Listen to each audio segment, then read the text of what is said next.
Por décadas, a mente de Stephen Hawking viajou pelos cantos mais distantes do universo, desvendando os segredos de buracos negros e da origem do tempo. Mas a sua previsão mais aterrorizante não estava nas estrelas, estava aqui, sob nossos pés. Ele alertou, com a clareza implacável da ciência, que o maior perigo para a humanidade não viria do espaço, mas de nós mesmos. Ele previu que nosso planeta ferido e desequilibrado não suportaria tanta agressão sem reagir.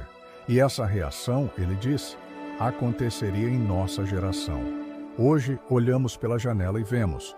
A profecia de Hawking não era um aviso sobre o futuro, era a descrição do nosso presente. Hawking não falava com emoção, mas com dados. Ele via o aquecimento global crescendo, as florestas desaparecendo, os oceanos se poluindo e o clima se tornando caótico. Ele comparava a Terra a um corpo doente, gritando por socorro antes de entrar em colapso. E os sintomas que ele descreveu estão agora por toda parte. O primeiro e mais fundamental é a febre. O planeta não está apenas aquecendo, ele está queimando.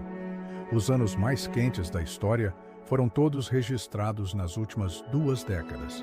E a causa, como a ciência comprova, é a nossa incessante queima de combustíveis fósseis, que cria um cobertor de gases ao redor da Terra, prendendo o calor.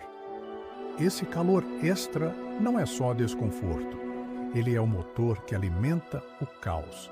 E o caos se manifesta no delírio do clima. As estações do ano, que por milênios seguiram um padrão, parecem ter enlouquecido. Chuvas que deveriam nutrir a terra agora chegam como dilúvios, arrastando casas e vidas. E onde a chuva era esperada, o que resta é o silêncio da seca, com rios que alimentavam cidades inteiras se transformando em leitos de poeira e desespero. Lavouras secam, famílias do campo perdem tudo e o alimento que chega à nossa mesa se torna mais caro e escasso. A natureza, como Hawking previu, está reagindo de forma violenta e imprevisível. Essa reação se aprofunda com o avanço silencioso dos oceanos. O calor que aquece a Terra também derrete as gigantescas calotas polares. E esse gelo, ao se transformar em água, faz o nível do mar subir implacavelmente. Cidades costeiras no Brasil e no mundo já sentem a invasão. Praias desaparecem, casas são engolidas e a água salgada contamina as fontes de água doce. É uma tragédia em câmera lenta, empurrando milhões de pessoas para longe de seus lares, criando uma nova categoria de refugiados, os refugiados ambientais. Enquanto o mar avança, a vida recua. Uma extinção em massa, a mais rápida da história do planeta, está acontecendo em silêncio. Abelhas, pássaros, peixes, mamíferos, espécies que levaram milhões de anos para evoluir, estão desaparecendo em décadas. Hawking sabia que a natureza é uma corrente interligada. Ao quebrar um elo, toda a estrutura começa a ruir. A perda das abelhas ameaça nossa produção de alimentos. A morte das florestas, os pulmões do planeta, sufoca a terra, desertifica o solo e envenena o ar que respiramos com a fumaça das queimadas.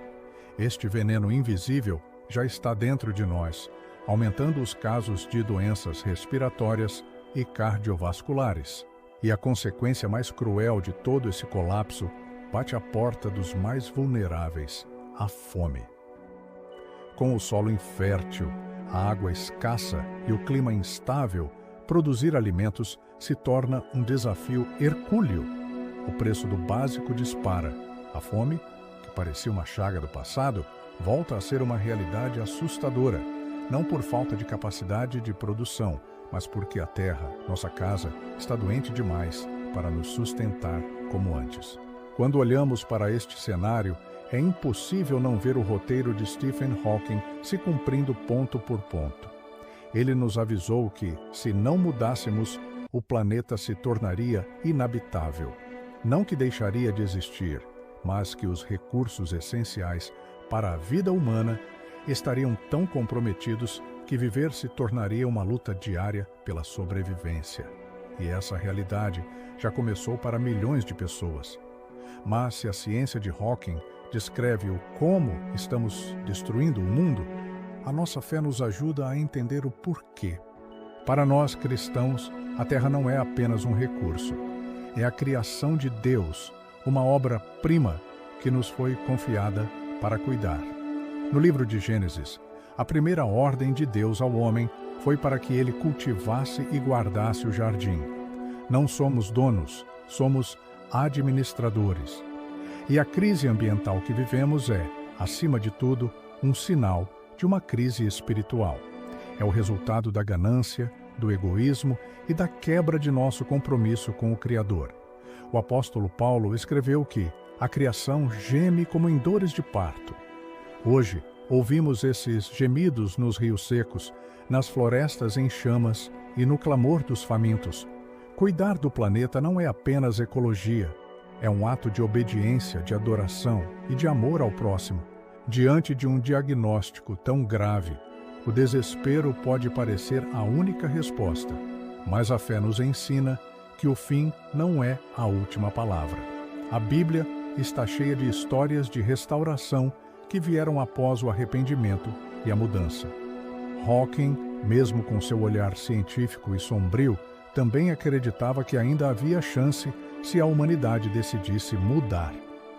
Essa mudança começa no coração, na consciência de que somos parte da criação e não seus donos, e se manifesta em ações, pequenas e grandes, no cuidado com o lixo, na economia da água, no consumo consciente e, acima de tudo, na oração e na pressão por um mundo mais justo e sustentável.